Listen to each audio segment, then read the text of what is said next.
வணக்கம். இது தமிழும் சீதாவும். இன்னைக்கு நம்ம பார்க்க போகிறது சொல்லிசை அளபடை. அளபடை அப்படின்னாலே நீண்டு ஒழிப்பது தான். இதில் சொல்லிசை அளபடையில் வினையற்ற வாய்ப்பாடை இசையாக்கி ஒழித்து காட்டுவது சொல்லிசை அளபடை. நம்ம ஏற்கனவே பார்த்த செய்யுளிசையில் 2 அசை வந்தால் அது செய்யுளிசை அளபடைன்னு பார்த்தோம்.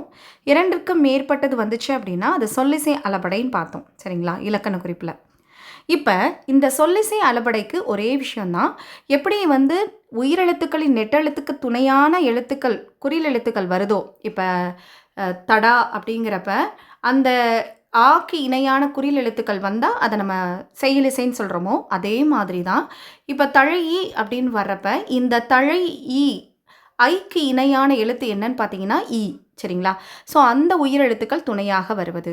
ஸோ ஈங்கிற எழுத்துக்கள் வந்தாலே அது சொல்லிசை அளபடை அப்படிங்கிறத நம்ம சிம்பிளாக தெரிஞ்சு வச்சுக்கலாம். இசைக்காக தன்னுடைய அளவை எடுத்து ஒலிப்பது தான் இந்த சொல்லிசை அளபடை.